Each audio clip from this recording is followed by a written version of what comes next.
নজর দোয়া ফরজ, পড়া কি ফরজ নাকি সুন্নত, বিস্তারিত আলোচনা করার জন্য প্রথমে আমরা জানবো অজুর দোয়া পড়া কখনো ফরজ নয়, সর্বোচ্চ সুন্নত হতে পারে। অজুর মধ্যে ফরজ হলো মোট 4টা। সমস্ত মুখ দোয়া, দোনো হাতের কোনো সহ দোয়া, মাথা মাসেহ করা, দোনো পায়ের টাকনো সহ দোয়া। অজুর ক্ষেত্রে কোনো দোয়া পড়া ফরজ নয়। বিভিন্ন হাদিসে বিভিন্ন ভাব পাওয়া যায়। আমরা অজুর দোয়া শিকার পূর্বে আগে অজু সম্পর্কে একটা বিষয় জানি। হাদিসের ভিতরে আল্লাহর হাবিব সাল্লাল্লাহু আলাইহি সাল্লাম বলেছেন, লা উযুয়া লিমান লাম ইয়াসাম বিল্লাহ, ওই ব্যক্তির ওযু হবে না যে ব্যক্তি বিসমিল্লাহ পড়লো না। এটা তিরমিজি শরীফের হাদিস। আল্লাহর হাবিব সাল্লাল্লাহু আলাইহি সাল্লাম বলেছেন, আজবিগুল উযুয়া, তোমরা ওযুকে পরিপূর্ণ করা। আই আকমিলুল উযুয়া, ওযুকে পরিপূর্ণ করো। ওযুকে পরিপূর্ণ কিভাবে করতে হয়? ওযুর পরিপূর্ণতার মধ্য থেকে অন্যতম হলো 5 ওয়াক্ত ওযুর সময় মিসওয়াক করা। ওযুর পরিপূর্ণতার সময় উল্লেখযোগ্য একটা বিষয় হলো, আমরা যখন ওযু করব ভালোভাবে ধৌত করা, প্রত্যেকটা অঙ্গকে 3 বার করে ভালোভাবে ধৌত করা। বিশেষ করে যখন শীতকাল আসে, পানি ভিতরে যায় না, শুকিয়ে থাকে, এর জন্য খেয়াল করা। বিভিন্ন হাদিসে বিভিন্ন বিষয় পাওয়া যায়, যেমন কিছু কিছু কিতাবের মধ্যে পাওয়া যায়, বইয়ের মধ্যে পাওয়া যায়, প্রত্যেকটা অঙ্গ দোয়ার ব্যাপারে আলাদা আলাদা দোয়া আছে। অথচ এই দোয়াগুলো বিশুদ্ধ সনদে বর্ণনা পাওয়া যায় না। আমরা যতটুকু কোরআন হাদিস গবেষণা করে দেখেছি, ওযুর ক্ষেত্রে 4টা দোয়া বিশুদ্ধ সনদে বর্ণনা হওয়া যায়। তার মধ্যে থেকে 1 নম্বর হলো ওযুর শুরুতে বিসমিল্লাহ পড়া।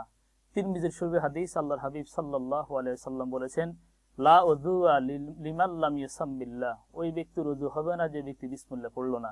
এই হাদিসের আলোকে কিছু কিছু ফুকাহায়ে কেরাম বলেন, যে ব্যক্তি ওযু করলো না তার ওযু হবে না, মানে ওযু হবে ঠিক, তবে ওযুর মান কমে যাবে। দ্বিতীয় যে দোয়াটা আমরা পাই হাদিসের ভিতরে, হাদিসের ভিতরে আল্লাহর হাবিব সাল্লাল্লাহু আলাইহি ওয়াসাল্লাম বলেছেন, 2 নম্বরে যে দোয়াটা পড়তে হয়, ওযুর মাঝে মাঝে দোয়াটা পড়তে হয়, সেটা হলো আল্লাহুম্মা গফিরলি যামবি ওয়াসসি'লি ফি দারি ওয়া বারিক লি ফি রিজকি, মাঝে মাঝে পড়তে হয়। আর তৃতীয় নম্বরে ওযুর ক্ষেত্রে যে দোয়া, সেটা হলো সহিহ মুসলিম বর্ণনা। আল্লাহর হাবিব সাল্লাল্লাহু আলাইহি সাল্লাম বলেছেন, এটা এমন একটা দোয়া, যে দোয়া যদি কোনো ব্যক্তি পড়ে, জান্নাতের 8টা দরজা একসাথে তার জন্য খোলা হয়। প্রত্যেকটা দরজা থেকে তার জন্য আহ্বান করা হয় জান্নাতে প্রবেশ করার জন্য।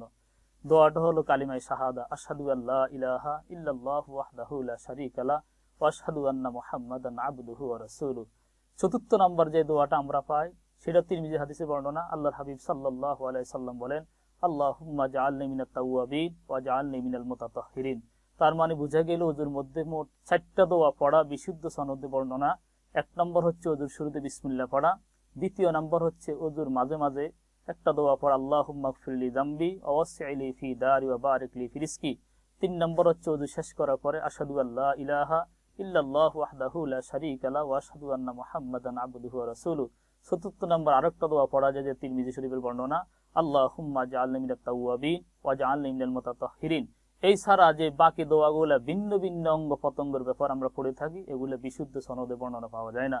মহান আল্লাহ রাব্বুল আলামিন সুন্নাহ ভিত্তিক আমল করবার তৌফিক দান করেন।